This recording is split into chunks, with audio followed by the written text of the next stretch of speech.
Aleluya. Dios les bendiga. Les bendiga un montón. No solo un poco, sino un montón. Bendiciones para todos y vamos a poner en esta mañana nuestro corazón alineado con el de Él, para entender y comprender cada cosa que vamos a hacer. Sabemos que todo es para la gloria de su nombre. Bien, vamos a leer el Salmo 42, versículo. Se me ha ido, se me ha pasado. Lo tenéis en el Salmo.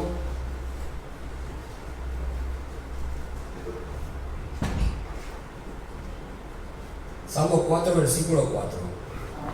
Es que se me ha pasado a Job. Pero esto no es lo que yo traía. Estaba en la Biblia, pero no era lo que yo quería traer. Salmo 4, versículo 4.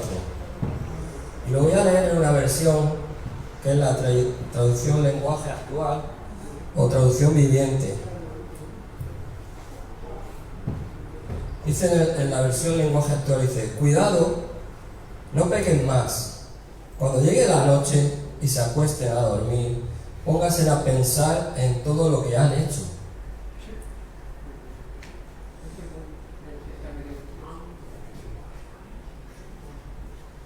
Ofrézcanle a Dios lo que Él les ha pedido y pongan su confianza en Él. Hazte presente, Dios mío, y muéstranos tu bondad, pues no faltan los que dicen que tú no eres bondadoso.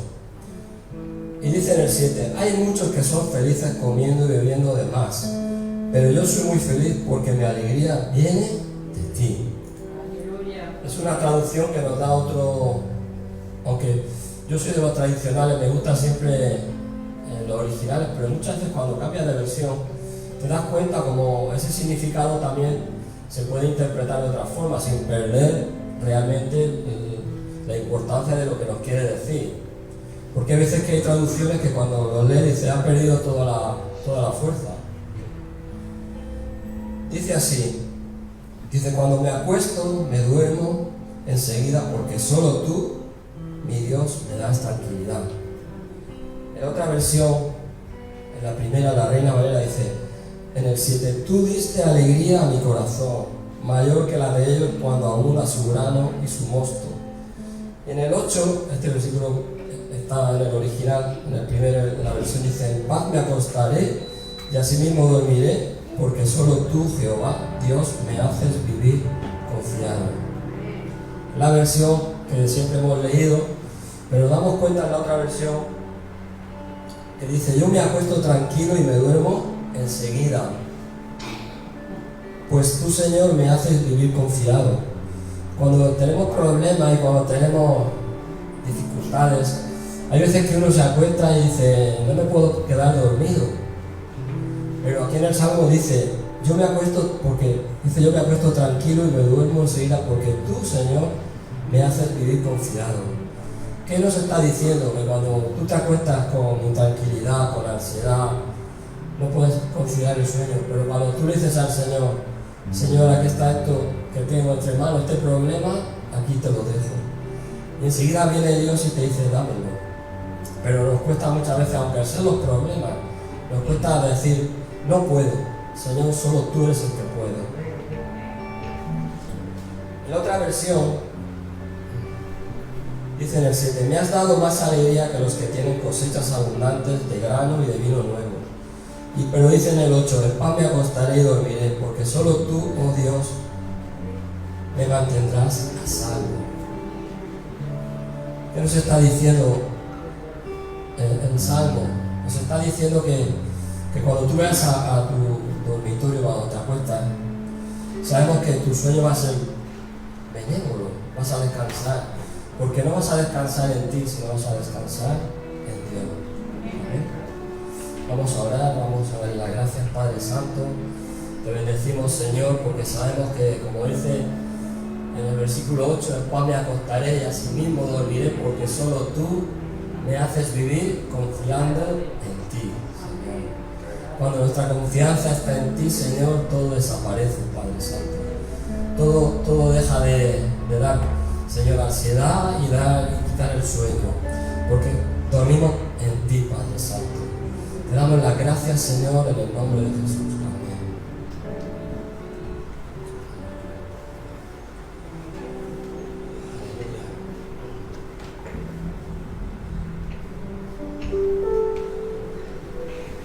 Esta canción dice así, es una canción que hace tiempo que la cantábamos, y empieza diciendo: por ti todo lo puedo. Es una declaración y va en consonancia con el Salmo. Dice: por ti todo lo puedo, todo es posible y la fuerza tú me das.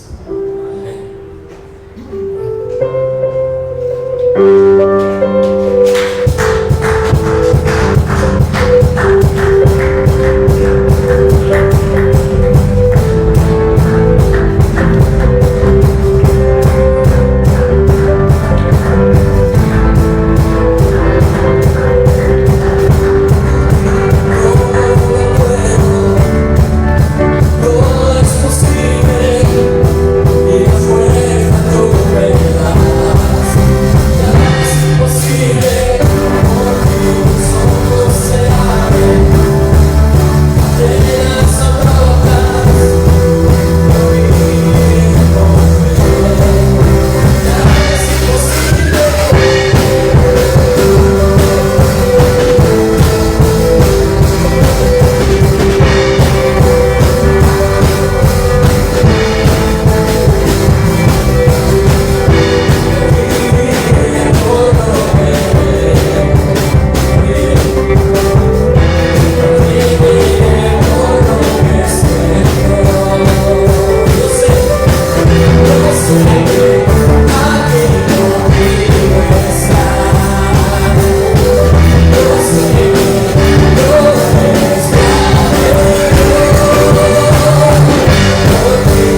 creemos en ti. Declaramos, Señor,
salvación.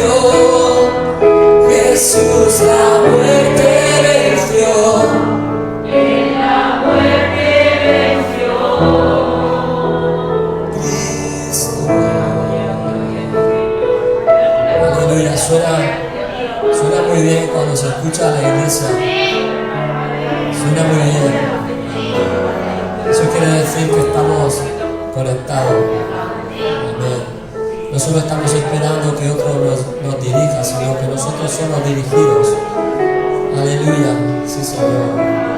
Sí, Señor. Sí, Jesús.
Tus penas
esa sangre, Jesús.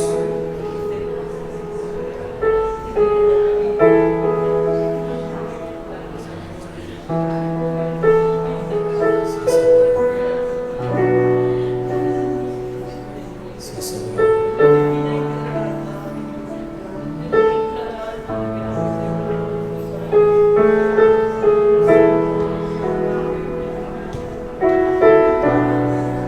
Sí, Jesús. Seguimos adorándote, seguimos exaltándote. Digno es el Cordero Santo, Santo, Santo es Él. Levantamos nuestra alabanza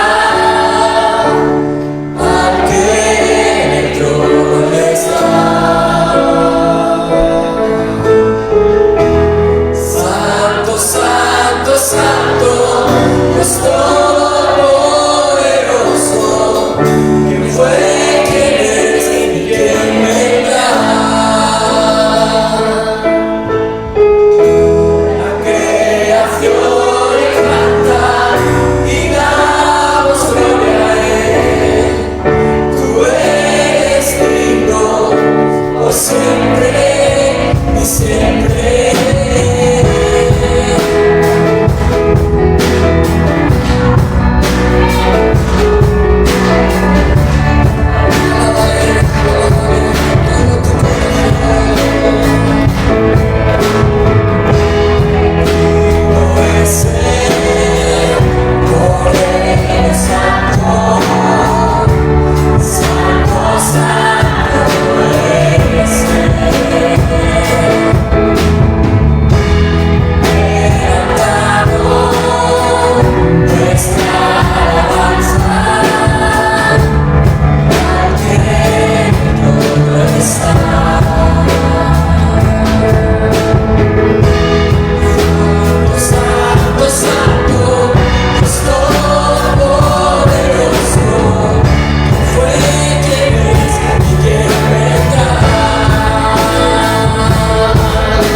Señor.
eres tú, digno eres tú, Señor.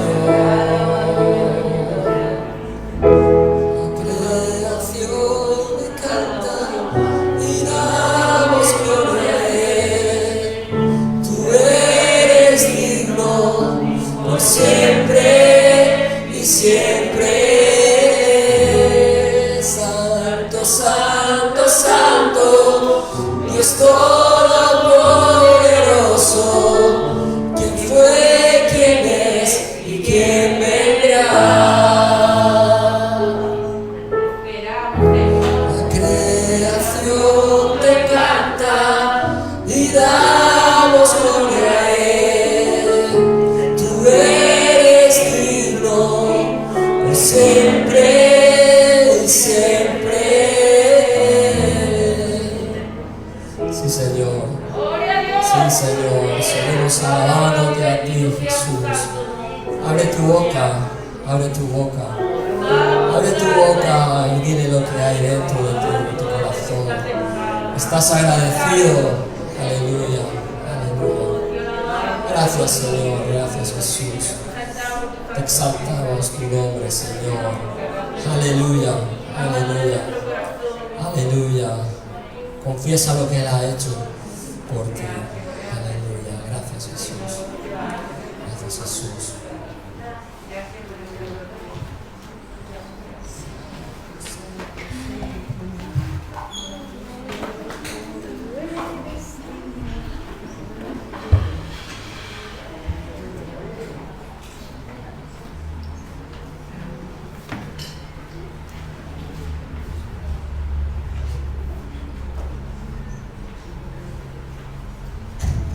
Buenos días, mis hermanos, que Dios les bendiga a ti y a todos que estamos reunidos. Le damos la bienvenida a nuestra hermana que nos ha visitado, que como siempre, esta es su casa, mi hermana, y la casa de todos. Un día más, vamos a presentar la ofrenda. Vamos a Salmo 128.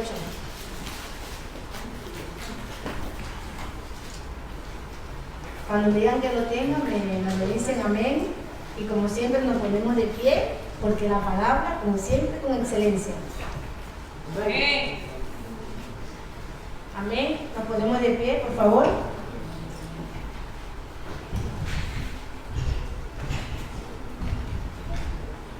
Padre Santo, Señor, te damos la gracia, Padre, porque un día más estamos aquí todos reunidos, Señor, como el cuerpo de Cristo, Señor, y venimos a cumplir, Padre, como dice tu palabra, Señor, a ofrendar, Padre, porque como siempre lo hemos dicho, la ofrenda también somos nosotros, Señor. Queremos hacer una ofrenda grata a tus ojos, Señor, te lo rogamos, Padre, te lo pedimos, Señor, que tú cada día, Señor, sigas, Señor, obrando en nuestras vidas como lo sigues haciendo, Padre Santo, Señor.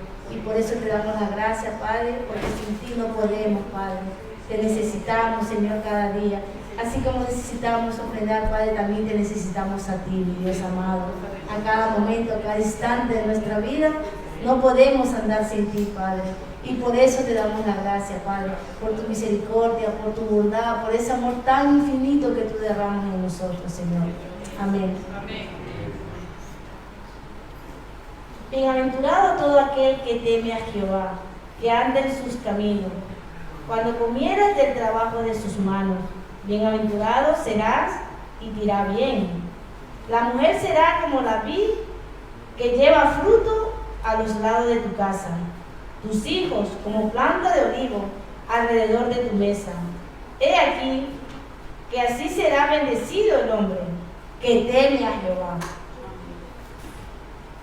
Bendígate Jehová desde Sión, y ves el bien de Jerusalén todos los días de tu vida. Y veas en los hijos de tus hijos, pasea sobre Israel.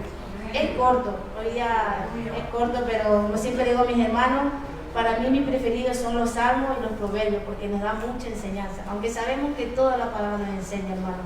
Cada palabra, cada coma nos enseña nuestra vida, porque la palabra es fuente de vida para nosotros, hermano. Amén. Gloria a Dios.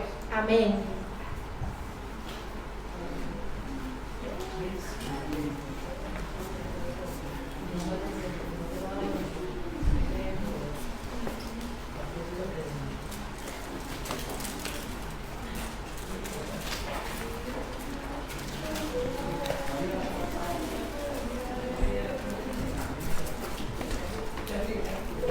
eso. Por Dios.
Gracias, Padre Santo, Señor.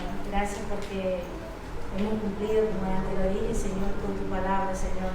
Y así mismo, Señor, te pedimos, Señor, que nos ayude cada día, Señor, a cumplir todos tus estatutos que dice tu palabra, Señor. Todo, Padre. No queremos estar nada fuera de ello, Padre Santo, Señor. Gracias, Padre, porque tú cada día nos alientas, Señor.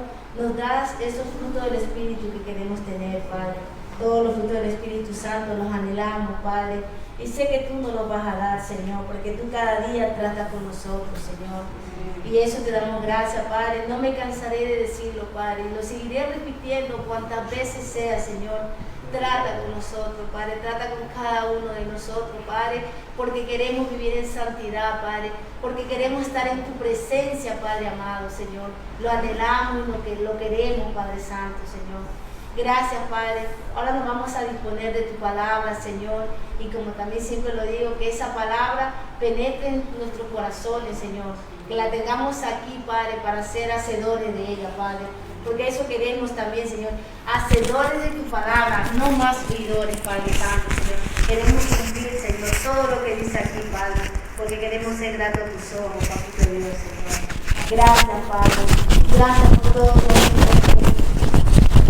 todos, Señor, y todos aquellos que están orando por los jóvenes. Quiero decirlo ahora y quiero dar gracias, hermano. Sigamos en oración, hermano. Los jóvenes se están levantando, hermano.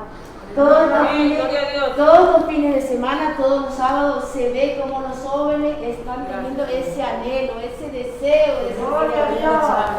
Queremos rogarles que sigan orando, aunque no sean sus hijos, porque todos somos aquí miembros de familia. Todos. Ellos no son mis hijos, pero nosotros somos sus padres. Tenemos que seguir orando por ellos y también por aquellos que están apartados. Por mis hijos también, que ustedes saben que están apartados, por todos ellos, hermano. Yo los veo a ellos y sé que mis hijos también estarán aquí. Amén, sigamos amén. Orando, hermano. Pero que ese amén sea un amén de fe. Sigamos orando. Los que no puedan venir desde su casa, hermano, se están levantando. Pero también, hermano, no nos olvidemos que el enemigo también está tratando. Está queriendo tratar, está trabajando en ello y que no lo permitamos. Porque sabemos que la oración es poder. Y el que está con nosotros es más fuerte del que quiere derribarnos. Amén. Amén, hermano. Gloria a Dios.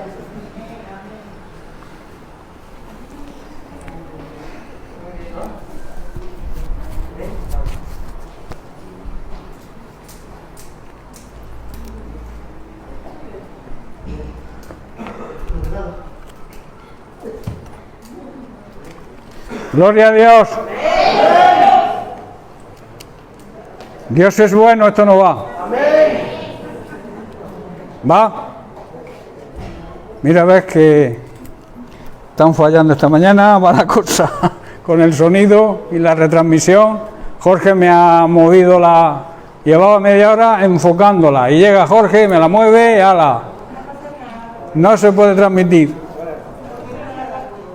Ya lo sé que no se ha dado cuenta, pero ahora lo cogeré de mi cuenta yo, ¿eh?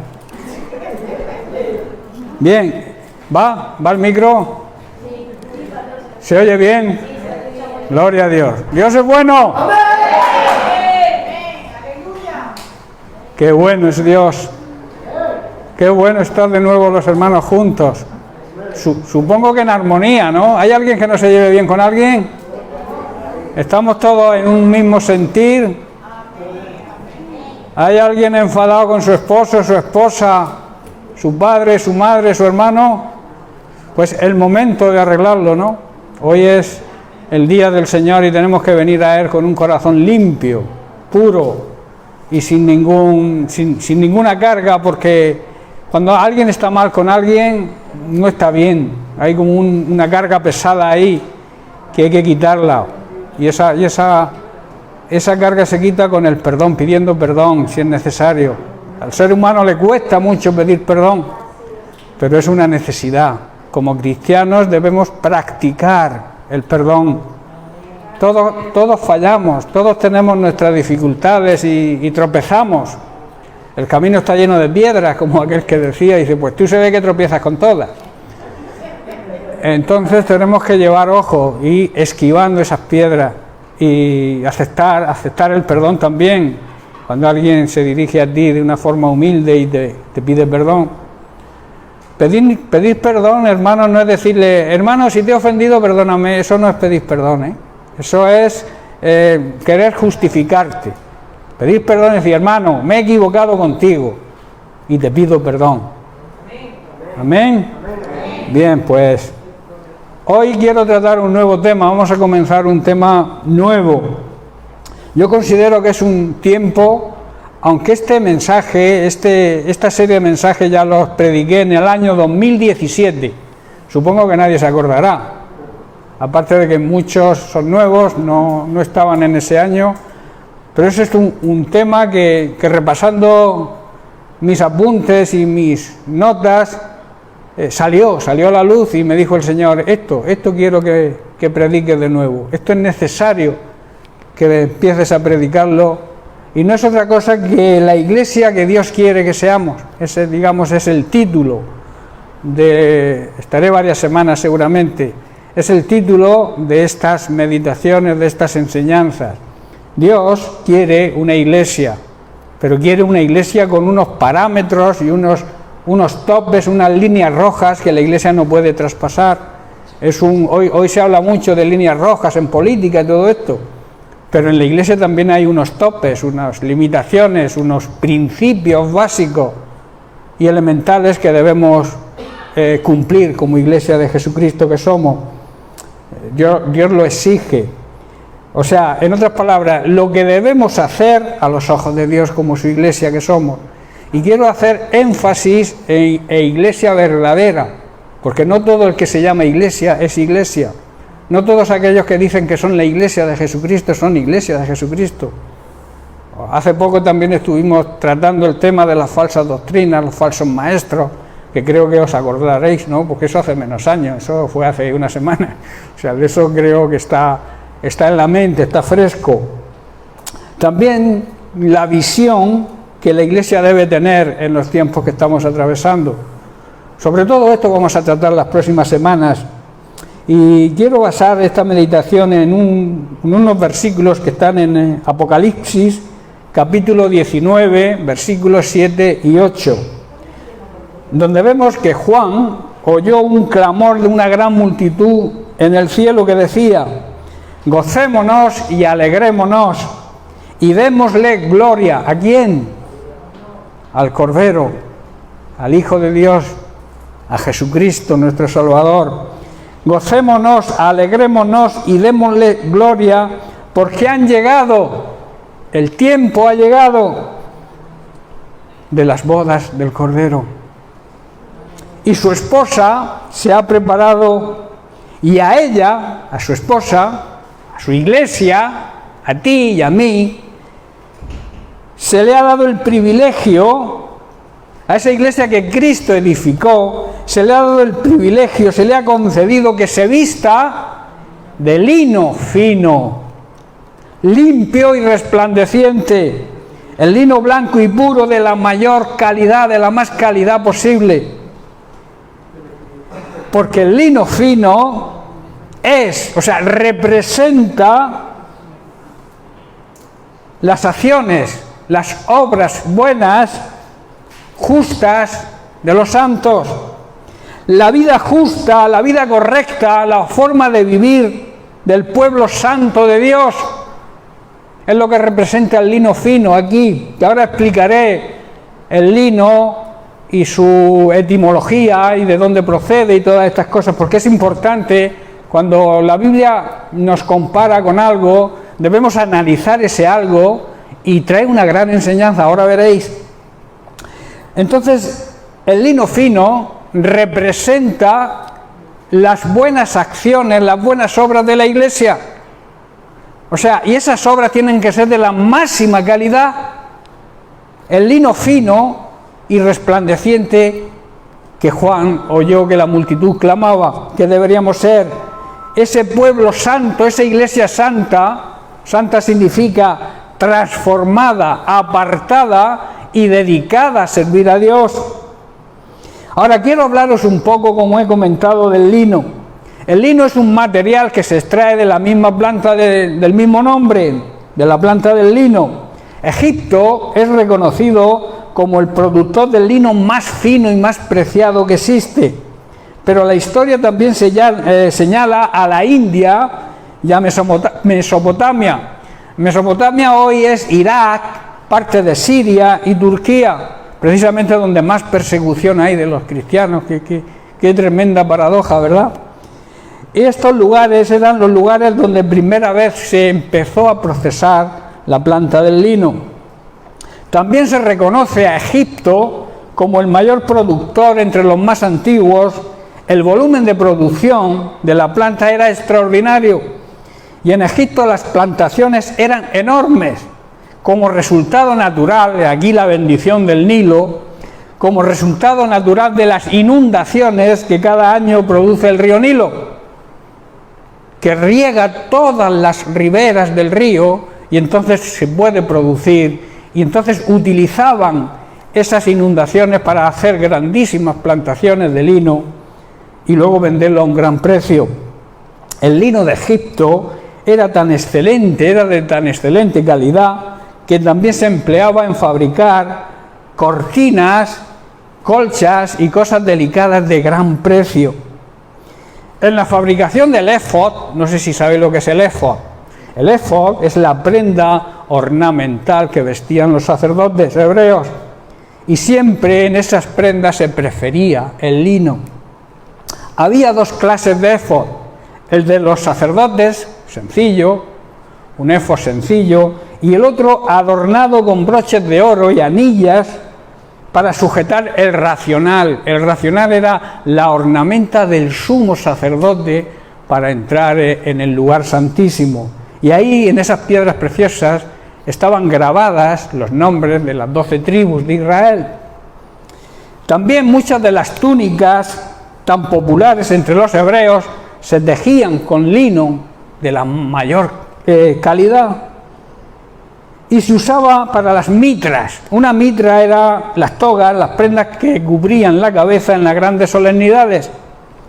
También los cinturones, las tiaras era un gorro alto que significaba la realeza que también se ponían los sacerdotes en las ceremonias grandes y de gran pompa. Y los calzoncillos, que no hace falta que lo explique lo que es, ¿verdad? Todo eso podemos verlo en el libro de Éxodo. Estudiando ese libro veremos que todo esto es así. La finura y la delicadeza del lino que se elaboraba en Egipto hizo de este material el favorito también de los grandes ropajes de los aristócratas. A José precisamente se le honró de parte del faraón que se le vistiera con ropas de lino finísimo. Era una honra vestir a las personas con este tipo de ropa, fabricadas con ese lino finísimo. Cosa semejante, lo vemos en el libro de Esther, vemos que se hizo con Mardoqueo allá en Persia. Jesús también, al exponer la parábola del rico y del pobre, el pobre Lázaro, empleó también la frase de lino fino para destacar la extrema riqueza de este hombre rico. Bien, ya sabemos más o menos lo que es el lino. Ahora vamos a ver cómo se aplica eso a la vida del creyente, a la vida de la iglesia. Como hemos leído, a la iglesia verdadera, hago énfasis en verdadera, Dios le concede un gran privilegio, que es asistir, y nada más y nada menos que como la novia, asistir a las bodas del Cordero. Para eso es necesario una vestimenta súper extraordinaria. La vestimenta es nuestra manera de vivir. Recordar los mensajes que traje hace unas semanas también hablando de la vestidura del creyente, ¿verdad? Cómo debe vestirse. Por eso dice que la vestimenta de la iglesia tiene que ser de la máxima calidad. La forma de vivir de la iglesia tiene que ser pura, santa. Sin santidad siempre hemos leído en la Biblia que nadie podrá ver a Dios, y menos la novia del Cordero podrá casarse con el novio, con Jesucristo, en estas bodas del Cordero que tendrán lugar en el momento de la segunda venida de Cristo.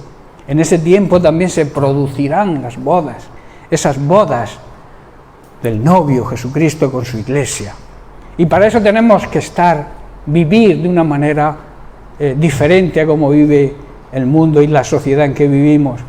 En la iglesia debe ser una iglesia pura, santa, resplandeciente, como el lino fino. De ahí la comparación que vemos en el libro de Apocalipsis, de lo que representa el lino fino, las buenas obras, la buena manera de comportarse un hijo de Dios, la forma correcta de comportarse la iglesia de Jesucristo en estos tiempos. La iglesia de Jesucristo no puede andar mirando internet, cosas que no debe ver. La iglesia de Jesucristo tiene que vivir en santidad, respetar los matrimonios, los esposos a las esposas y las esposas a los esposos. Debe haber honra, como oíamos el domingo. El esposo debe honrar a la esposa y la esposa debe honrar al esposo. Cuando tú estás mirando en internet algo que no debes mirar, estás deshonrando a tu esposo o deshonrando a tu esposa. No sé si me estáis entendiendo. La iglesia de Jesucristo no puede vivir así.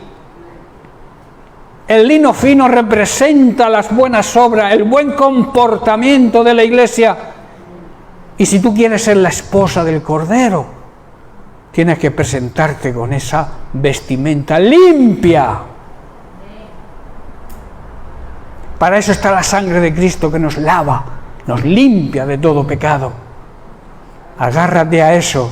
Todos tenemos fallos, todos tenemos equivocaciones. David cometió muchos errores, cometió muchos pecados, pero tenía un corazón de acuerdo al corazón de Dios y sabía arrepentirse, pero se arrepentía de verdad. Yo te pregunto, cuando tú haces algo que no debes, ¿te arrepientes o simplemente sientes remordimiento? No sé si estoy tocando algún tema que a alguno le está hiriendo, pero tengo que confesar que el Señor me lo está mostrando, que debo hablar de la limpieza de la iglesia. Los ojos contaminan el espíritu. Los ojos físicos contaminan tu espíritu, tu interior, lo que realmente eres. Así que lleva cuidado con lo que miras y lo que ves y de la forma en que miras. Hay personas que tienen mirada sucia. Y hay muchos creyentes que tienen mirada sucia. Debemos, hermanos, vivir en santidad, como Cristo demanda de su novia, la iglesia. ¿Qué es una persona justa? ¿Qué entendemos por justo? Además de ser justificados por la sangre de Cristo, que eso se nos llena la boca de decir, he sido justificado por Cristo. Pero eso trae unas obligaciones. Cuando Cristo te justifica y te limpia de tu pecado, trae unas consecuencias. Que esas consecuencias, que tu vida, la vida justa, la vida de un justo, es la vida de aquel que vive de acuerdo a toda la palabra de Dios, no a una parte. Que a veces, como arrancamos hojas de la Biblia, Lo que me interesa, bien, pero lo que no me interesa ni lo miro. La Biblia es palabra de Dios desde Génesis hasta Apocalipsis. Y la iglesia de Jesucristo debe ser limpia, pura, vivir en santidad. Si no, no te puede llamar iglesia. Los creyentes verdaderos pueden experimentar, hermanos, una comunión cercana, hoy eterna con Dios desde el momento en que nos convertimos. Ya podemos tener una buena relación de intimidad extraordinaria con el Señor. Pero cuando el novio regrese para desposar a la novia y llevarla a una nueva tierra, cuando se lleve a cabo el compromiso, esa comunión va a superar con creces cualquier cosa que podamos estar experimentando hoy. No sé si entendéis. Lo que estamos experimentando hoy, aquellos que tienen una buena relación de intimidad con Dios, es bueno, pero no se puede comparar con la relación que tendremos cuando se lleve a cabo el compromiso de las bodas del Cordero con su iglesia. No lo podemos ni imaginar, hermanos. Ni imaginar podemos eso. Ahora, yo haría las siguientes preguntas a la iglesia, a los que se consideren iglesia. ¿Has aceptado la propuesta de matrimonio de Cristo? Porque claro, Cristo se ha declarado a su iglesia como que la ama y lo ha demostrado. Cristo ha dicho: yo quiero que seas mi esposa, para eso te he comprado, te he redimido, he dado mi vida, he resucitado, te he regalado la salvación. Pero tú quieres ser mi esposa. Esa es la pregunta para la iglesia hoy. ¿Hemos aceptado el compromiso de Cristo, de ser la esposa de Cristo? Iglesia, ¿te has preparado como una novia que se prepara para su novio en el día de la boda? Yo siempre digo que ninguna novia se presenta el día de su boda despeinada, con el vestido sucio, descalza. Nadie se presenta así a una boda, ¿verdad? Pues imaginaos en las bodas del Cordero cómo tiene que presentarse la novia, la iglesia. Limpia, bien peinada, bien adornada, bien perfumada, para que el novio diga: esta es mi esposa, por la que tanto he dado y tanto he peleado por ella. ¿Podrá decir Cristo eso el día de las bodas del Cordero, que por cierto están cerca? Porque la segunda venida está ahí. Y ese es el tiempo de las bodas del Cordero. Por tanto, hay unos principios fundamentales para la preparación de la iglesia a la novia, para reunirse con Jesús el novio en la segunda venida de Cristo, que es, como he dicho, cuando se celebrarán las bodas del Cordero. Principio número 1. Una iglesia fundamentada en Cristo debe ser fundamentada también en su palabra y debe ser guiada por el Espíritu Santo. Ese es el primer principio que debe regir la iglesia verdadera de Cristo. Una iglesia cuyo fundamento, cuya piedra principal sea Cristo. No nadie otro, no hay otro fundamento. Nadie puede poner, como ahora veremos, otro fundamento que el que ya está puesto, que es Cristo. También debemos fundamentarnos en la palabra de Dios, no en opiniones de hombres, no en filosofías, no en muchos disparates que algunos hombres hablan sobre la palabra de Dios, sino debemos fundamentarnos en la doctrina de los apóstoles, la palabra de Dios pura y sin adulterar, esa leche que necesita todo creyente para alimentarse y crecer espiritualmente de una manera correcta, y también ser guiada por el Espíritu Santo. Vamos a desarrollar, no sé si nos dará tiempo hoy, pero no importa, seguiremos Vamos a desarrollar todos estos puntos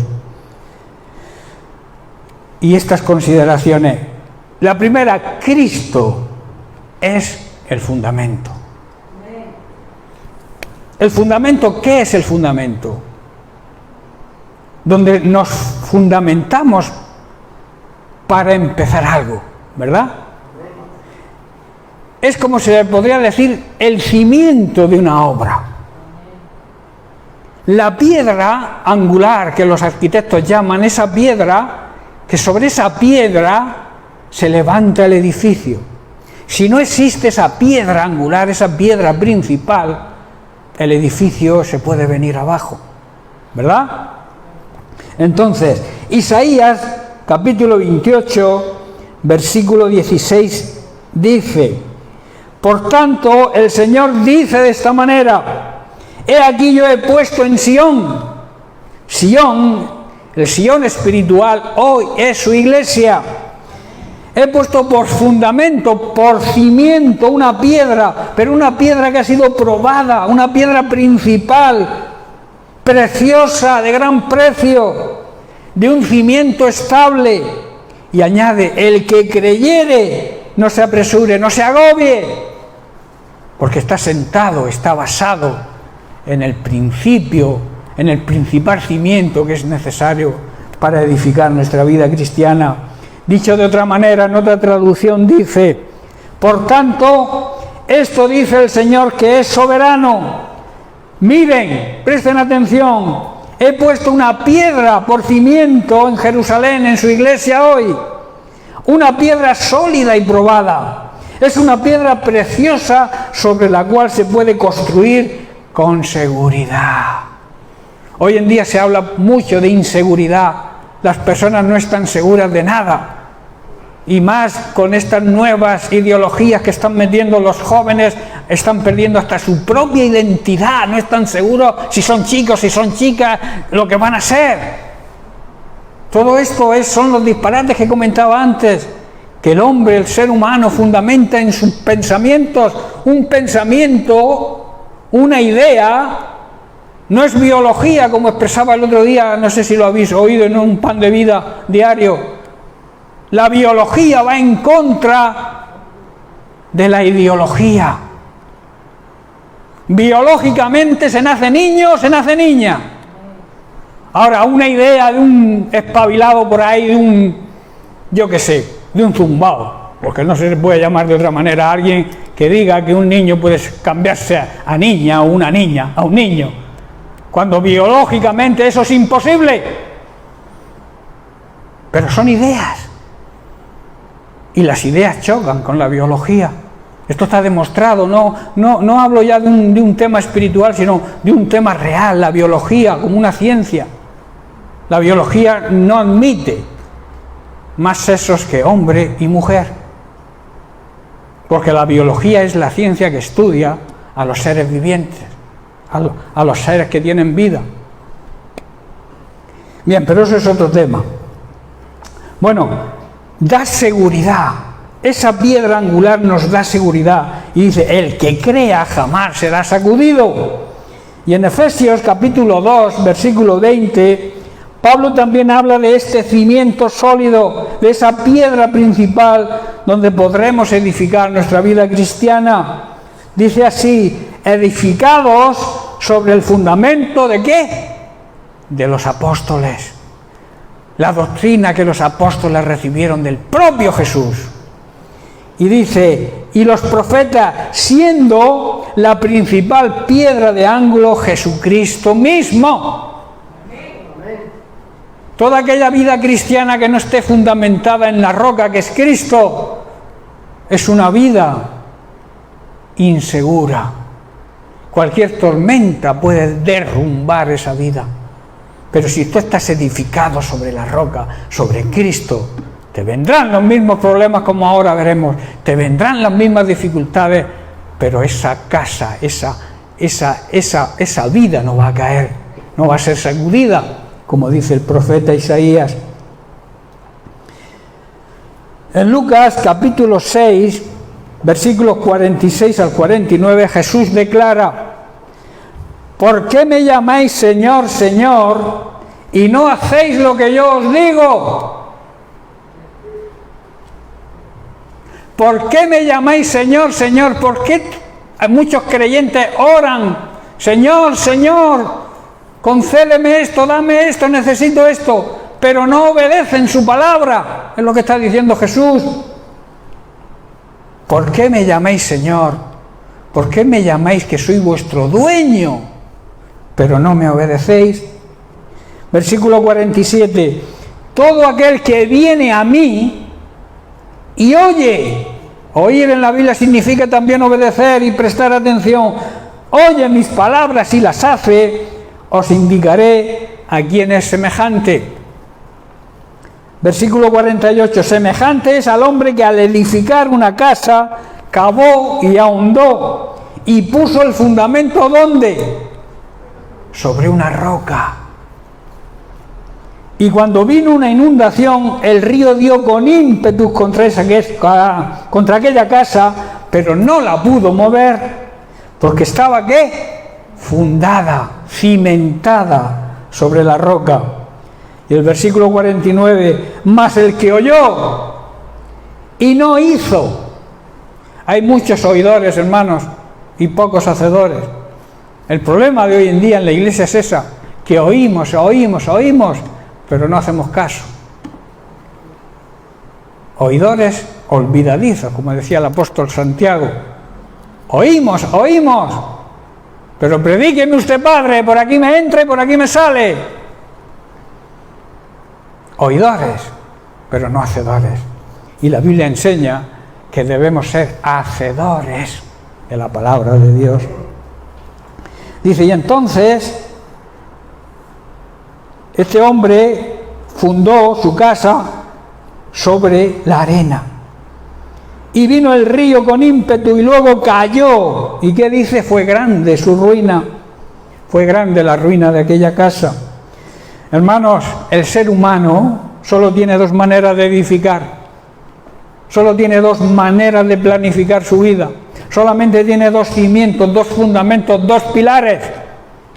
Uno, en Cristo, la roca, la verdad. Edificar la vida sobre la verdad, que es Cristo, y no sobre las mentiras. Siguiendo los mandamientos de Dios, siguiendo su palabra, esto va a traer como resultado que ninguna tormenta, ninguna situación difícil lo va a derrumbar, porque andará en el orden de Dios y se hará acreedor a recibir su gracia. Qué importante que entendamos esto, hermanos.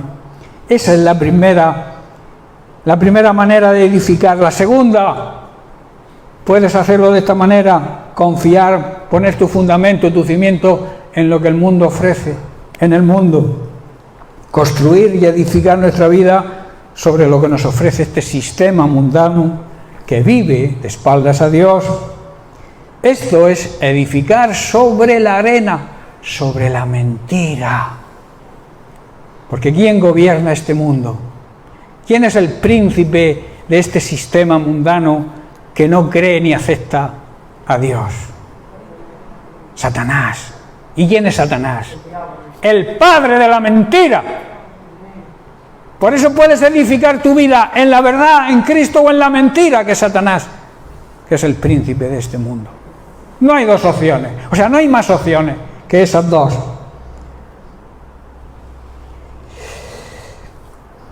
El mundo, ¿qué ofrece el mundo, hermanos?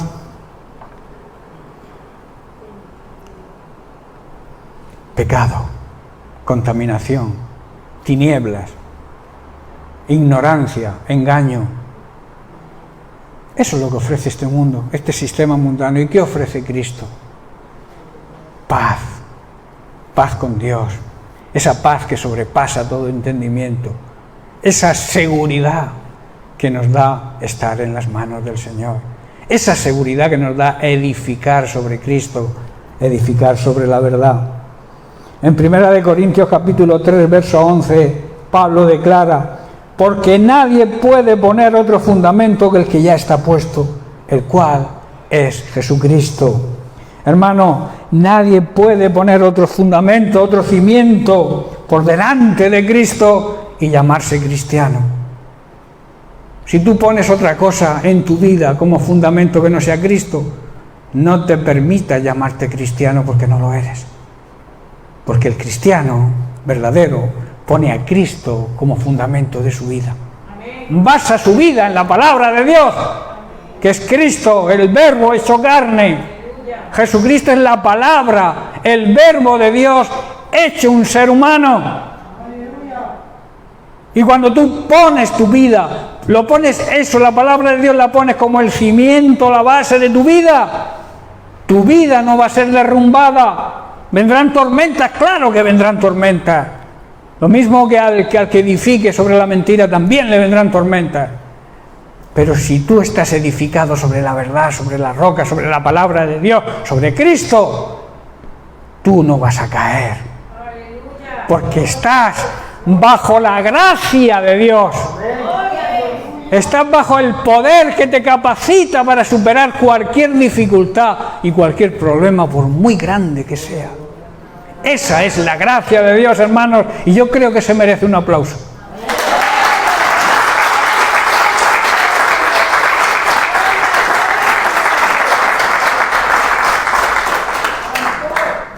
En Mateo, capítulo 16, vemos la confesión de Pedro ante la pregunta de Jesús: ¿quién decís vosotros que soy yo?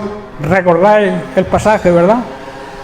Está en el capítulo, como he dicho, de Mateo 16, a partir del versículo 16.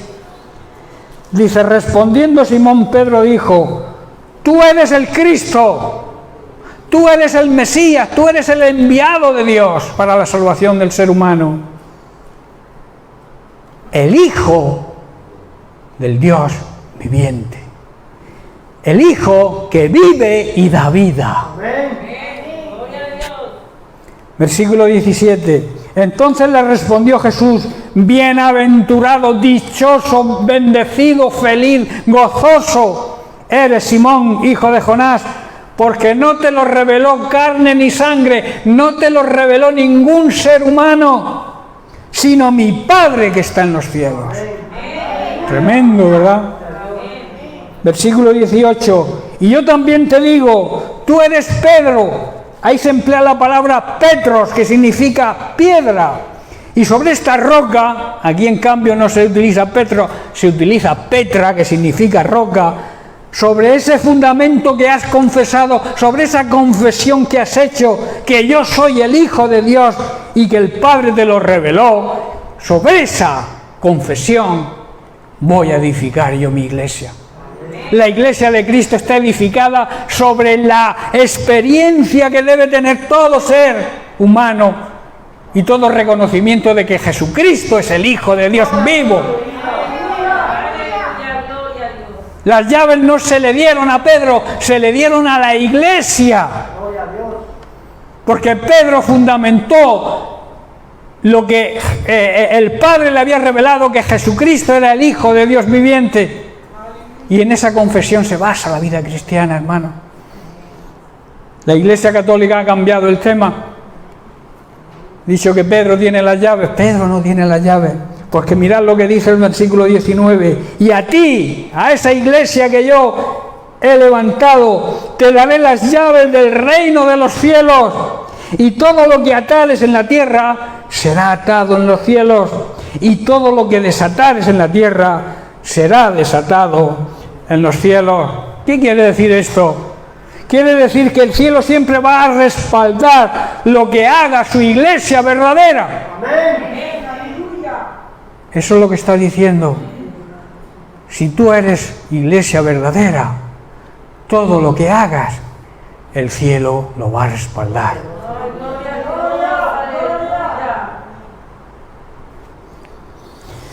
Segunda consideración, nuestra raíz, donde debemos echar raíces, es en la palabra de Dios. En Juan capítulo 8, versículos 29 al 32 leemos: dice Jesús: porque el que me envió conmigo está.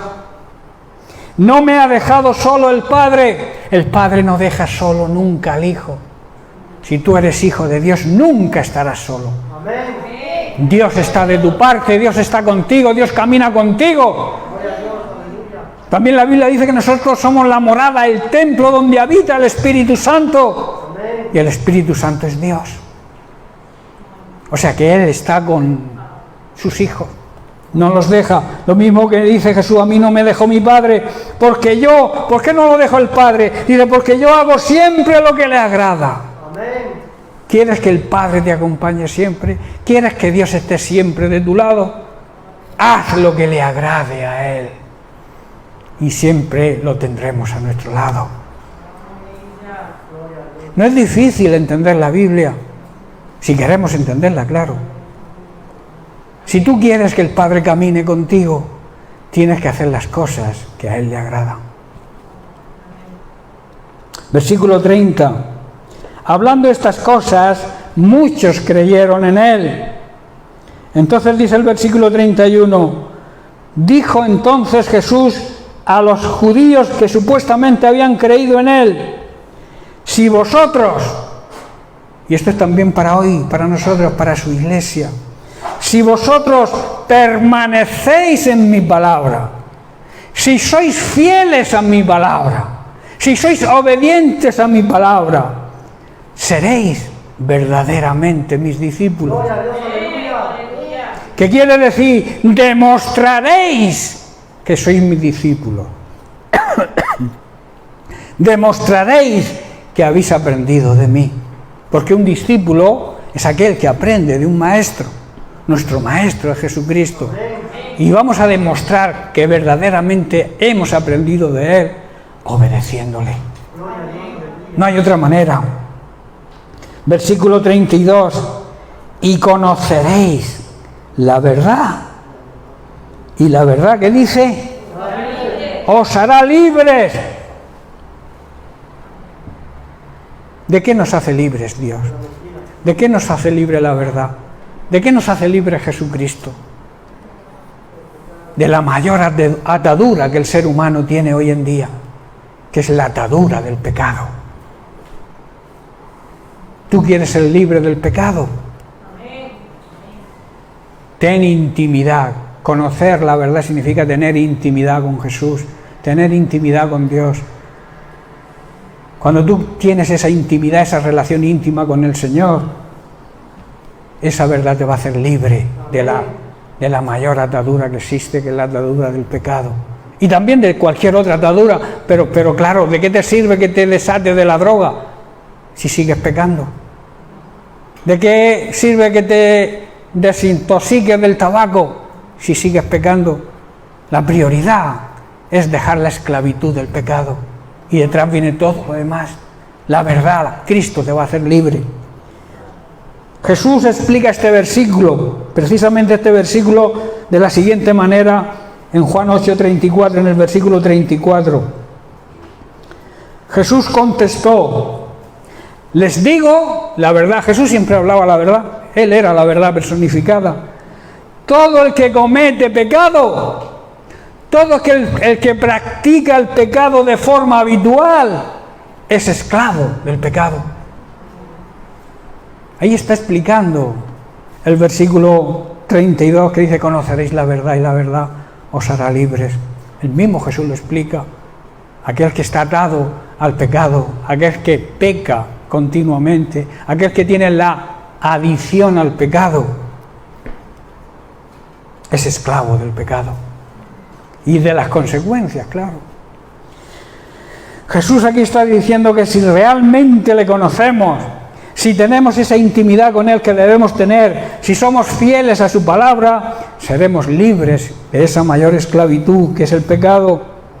Debemos saber, hermanos, y debemos arraigar, echar raíces de nuestra vida, en nuestra vida cristiana, en confesar y reconocer a Jesucristo como la palabra de Dios encarnada en un ser humano, en la persona de Jesucristo. Y como Jesucristo piensa y siente de la misma manera que el Padre, la otra persona de la divinidad, de la Trinidad, nosotros debemos permanecer en Él, debemos ser fieles y obedecer su palabra, y así demostraremos que somos sus discípulos, demostraremos que hemos aprendido del Maestro. Luego Jesús mismo nos hace una tremenda promesa. La Biblia está llena de promesas, a mí me encantan las promesas de Dios. En Juan 15, versículo 7, Jesús declara: si permanecéis en mí, que quiere decir si permanecéis fieles a mí, si permanecéis fieles a mi palabra. Y luego dice, y mis palabras permanecen en vosotros, o sea, si obedecéis mi palabra, ¿qué dice? Tremenda promesa. Pedid todo lo que queréis y os será hecho. Gloria a Dios. Aleluya. Tú quieres que Dios te conceda. Hombre, aquí hay que hacer una salvedad. Todo lo que te conceda tiene que ser claro, de acuerdo a su voluntad. Si tú pides que Dios te permita atracar un banco, no creo que te lo conceda, ¿verdad? No te dé permiso. Pero se sobreentiende que Jesús está diciendo eso precisamente. Pedid todo lo que esté en mi voluntad y os será hecho. Os será concedido, dice otra traducción. Recordemos que cuando obedecemos hay, digamos, como 3 condiciones para que la obediencia sea real y verdadera. Que la obediencia tiene que ser total, no en parte. Si Dios te dice algo, tienes que obedecerlo todo. Obedecer en parte sigue siendo desobediencia. También tiene que ser pronta. O sea, cuando Dios te lo dice, no cuando a ti te venga bien. Si Dios te dice, haz esto y hazlo ya, no esperes a mañana, hazlo ya. Porque si no es pronta, también es desobediencia. Cuando Dios te manda algo, tienes que hacerlo. Y por último, esa obediencia tiene que ser sin condiciones. Tú no le puedes poner condiciones a Dios. Si Dios te dice, hazlo, haz esto, hazlo. No le digas, no, Señor, primero tienes que hacer esto, primero tienes que... No, sin condiciones. La obediencia no puede poner condiciones a Dios. Cuando tú prestas la obediencia de esa manera, de una manera total, rápida, con diligencia y sin pedirle condiciones a Dios, Dios te va a proveer. Y puedes pedir lo que necesites, que Él te lo va a conceder. Por eso debemos rechazar todo aquello que no venga de la palabra de Dios. La tercera consideración, y hoy la vamos a dejar aquí, vamos a profundizar un poco porque es una condición que lleva prácticamente una predicación completa. Quiero marcar, digamos, las pautas sobre este punto porque es sumamente importante en el tiempo en que vivimos. ¿Sabéis que estamos viviendo en la dispensación del Espíritu Santo? Jesucristo el Hijo cumplió su misión. El Padre la sigue cumpliendo desde siempre, dirigiendo el universo desde el cielo. Pero hoy es la dispensación del Espíritu Santo. Hoy quien sigue la obra de Jesucristo es el Espíritu Santo, que vive y mora en nosotros, en la novia, en la esposa del Cordero. Por tanto, nuestro guía es el Espíritu Santo. Debemos dejarnos guiar por el Espíritu Santo de Dios, hermanos. 1 Corintios 6:19, Pablo enfatiza que nosotros somos la morada del Espíritu Santo. Dice así: ¿o ignoráis que vuestro cuerpo es el templo del Espíritu Santo, el cual está en vosotros, el cual tenéis de Dios, y que no os pertenecéis, no sois vuestros? Y el versículo 16 de 2 de Corintios dice: ¿qué acuerdo, o sea, qué comunión hay entre el templo de Dios, nuestro cuerpo, nosotros, su iglesia? Porque el templo es de una manera individual como creyente, pero de una manera colectiva el cuerpo de Cristo es, digamos, la iglesia. Entonces, como individuos y como iglesia, ¿qué relación, qué acuerdo, qué amistad debe haber entre el templo de Dios y los ídolos? ¿Sabéis que un ídolo es aquello que anteponemos a Dios? Y a veces, ojo, nuestra idolatría es hacia nosotros mismos. Egolatras, somos ególatras. Ego, yo, latras. Nos idolatramos a nosotros mismos. Nos ponemos a nosotros por delante de Dios, dicho de otra manera, para que lo entendáis. No podemos ponernos por delante de Dios. Dios tiene que ir por delante, porque Él habita en nosotros. El Espíritu Santo debe guiarnos porque hace morada. Vino a hacer morada cuando nos convertimos a nosotros. Entonces no puede haber acuerdo entre el templo de Dios, su iglesia, nosotros, con los ídolos. Dice, porque vosotros, vuelvo a hacer hincapié Pablo, porque vosotros sois el templo del Dios viviente. Como Dios dijo, habitaré y andaré en medio de ellos, y seré su Dios, y ellos serán mi pueblo. Gran promesa del Señor, ¿verdad? Debemos saber que el Espíritu Santo no es como un mueble. Algunos lo tienen como un adorno, como un florero, como una maceta. El Espíritu Santo no es algo más, es mucho más. El Espíritu Santo es Dios que mora en nosotros.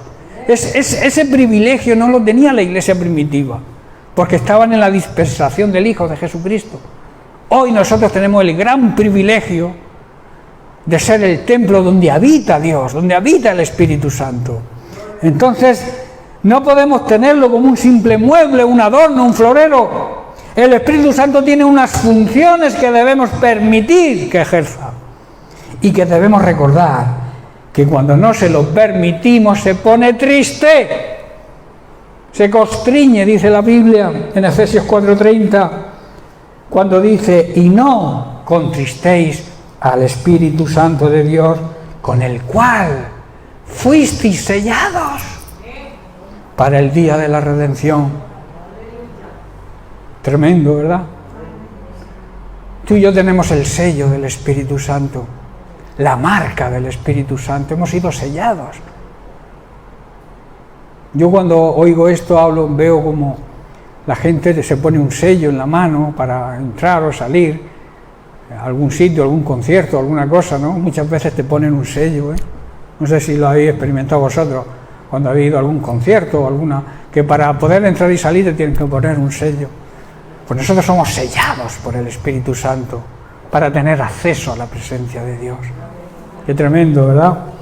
Bueno, pues lo vamos a dejar aquí y la semana que viene seguiremos hablando y estudiando las funciones del Espíritu Santo, que como he dicho no es la de un florero ni la de un mueble. El Espíritu Santo tiene unas funciones tremendas y seríamos sabios de aplicarlas a nuestra vida. Por eso lo veremos la semana que viene. Amén. Amén. Bien, pues muchas bendiciones para todos. Démosle un aplauso al Señor fuerte.